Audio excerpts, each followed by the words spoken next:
Olá! É um prazer estar com você aqui para refletirmos a segunda parte do tema. Espiritismo é religião? Pegue seu café, seu chá, sua água, senta no seu local preferido e vamos juntos refletirmos mais uma vez sobre o assunto. Se você não assistiu à primeira parte, acesse o canal, aproveita e se inscreve se ainda não fez, temos muito que aprender, juntos. Então vamos lá! Um detalhe surpreendente dessa trajetória histórica é que, com o passar das décadas, muitos espíritas passam a se apresentar espontaneamente como religiosos espíritas. Não se trata apenas de um rótulo externo, é um sentimento vivido por dentro. Essas pessoas afirmam ter encontrado no espiritismo sua fé, seu consolo nas perdas, seu modo de se relacionar com Deus e com o invisível. O centro espírita torna-se, para elas, o espaço sagrado do coração, o lugar onde choram, agradecem, se reformam moralmente e educam os filhos. Esse modo de vivência reforça, no imaginário coletivo, a ideia de que o espiritismo é, sim, uma religião, não apenas pela classificação jurídica ou pelo olhar de fora, mas pela experiência afetiva e espiritual de quem o abraça como caminho de vida. Ao mesmo tempo que a massa de frequentadores abraça o espiritismo como sua religião de fé e consolo, um grupo persistente de estudiosos e acadêmicos da doutrina insiste em um resgate fundamental, a lembrança da raiz original. Eles argumentam que, antes de ser catalogado pelas prateleiras da sociologia como mais uma religião entre tantas, o espiritismo nasceu nos salões de Paris como uma investigação rigorosa dos fenômenos da alma e uma proposta revolucionária de reforma íntima baseada na lógica. Para esses puristas, o rótulo de religião é uma armadilha que pode trazer de volta os velhos vícios do dogmatismo, do misticismo exagerado e da dependência de líderes carismáticos, males que Kardec tentou extirpar ao propor a fé raciocinada. Essa tensão entre os dois olhares, o institucional religioso e o original filosófico, cria debates internos vibrantes e, por vezes, acalorados dentro das federações e grupos de estudo. Afinal, devemos assumir o rótulo de religião para facilitar a comunicação com as massas e garantir direitos civis, ou devemos lutar para resgatar a identidade de filosofia espiritual e ciência da alma?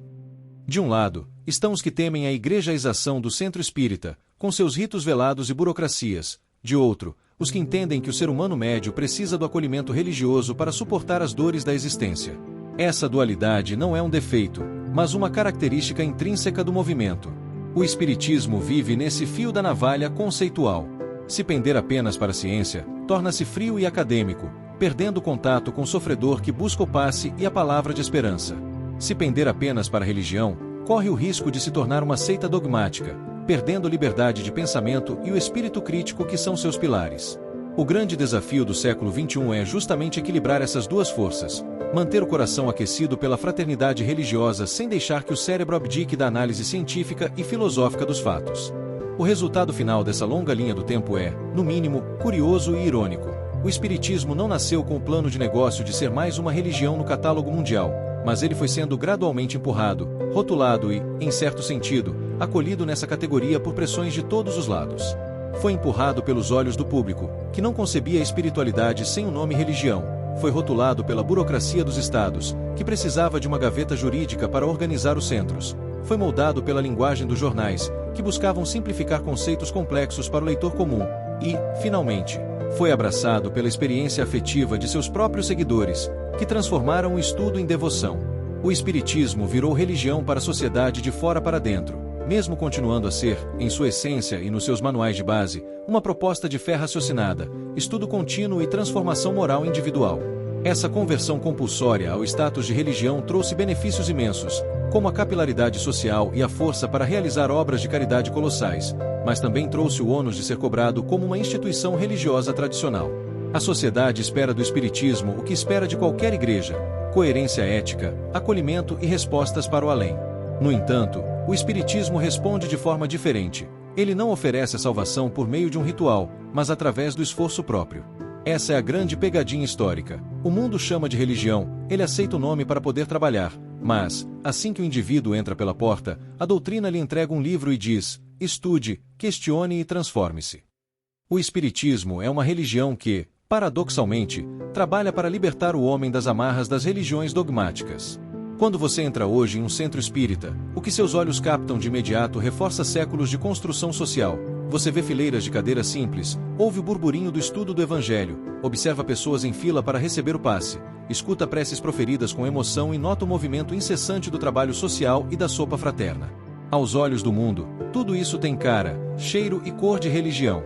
E, para fins práticos e de convivência social, não há problema algum em aceitar esse termo. Afinal, se o objetivo é o bem e a elevação do espírito, o nome na fachada é o que menos importa para o alto. Mas, por trás dessa imagem de superfície, existe uma história densa de debates intelectuais, de escolhas pragmáticas em tribunais, de influências culturais profundas, especialmente a transposição do rigor francês para a mística brasileira, e das limitações das leis humanas. Entender quando e por que o espiritismo se tornou religião aos olhos do público é também entender como as sociedades humanas sentem a necessidade de moldar a forma externa da espiritualidade para que ela possa ser compreendida e aceita. A conclusão dessa viagem histórica nos mostra que o espiritismo é um híbrido único na história do pensamento humano. Ele aceita o manto da religião para abraçar o sofredor, mas mantém o microscópio da ciência e a interrogação da filosofia para iluminar o caminho do buscador.